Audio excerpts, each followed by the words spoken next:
પાટણ જિલ્લાના સરસ્વતી તાલુકાના મેસર ગામથી કાત્રા જવાના જૂના નેડિયાના આરસીસી રોડનું નવનિર્માણની કામગીરી કરાતા બનાતા રોડની બંને સાઈડો કોન્ટ્રાક્ટર દ્વારા ખોદીને રોડની સાઈડો પર 5-5 ફૂટ ઊંડા ખાડા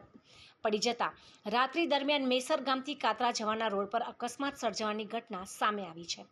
જ્યારે અકસ્માતની વાત કરવા જઈએ તો પાટણ સરસ્વતી તાલુકાના મેસરથી કાત્રા જવાના રોડ પર ગત રાત્રિ અકસ્માત સર્જાયો છે।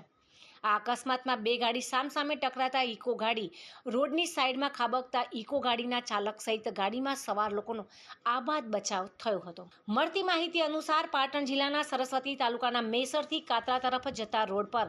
જે કોન્ટ્રાક્ટર દ્વારા ખોદકામ કરવામાં આવ્યું છે અને કોન્ટ્રાક્ટર દ્વારા બેદરકારીપૂર્વક ખોદકામ કરીને રોડની બંને સાઈડો પર ખાડા કરીને ખુલ્લા મૂકવામાં આવ્યા છે, જેના કારણે મેસરથી કાત્રા રોડ પર રાત્રિ દરમિયાન રોડ પર લાઇટો ના હોવાને કારણે નાના મોટા વાહન ચાલકો આ ખાડાનો ભોગ બનતા હોય છે।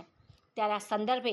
મેસર ગ્રામજનો સહિત કાત્રા ગ્રામજનો કોન્ટ્રાક્ટર પર આક્રોશ વ્યક્ત કરતા જણાવ્યું હતું કે અકસ્માત કોન્ટ્રાક્ટરની લાપરવાહી અને બેદરકારીના પાપે થયો છે। ત્યારે હવે બીજો કોઈ ગંભીર અકસ્માત સર્જાય તે પહેલાં જ જવાબદાર કોન્ટ્રાક્ટર દ્વારા સત્વરે મેસરથી કાત્રા રોડ પર બંને સાઈડોમાં પુરાણ કરવામાં આવે તેવી મેસર અને કાત્રા ગામના જાગૃતના ગ્રામજનો દ્વારા માંગ કરવામાં આવી છે।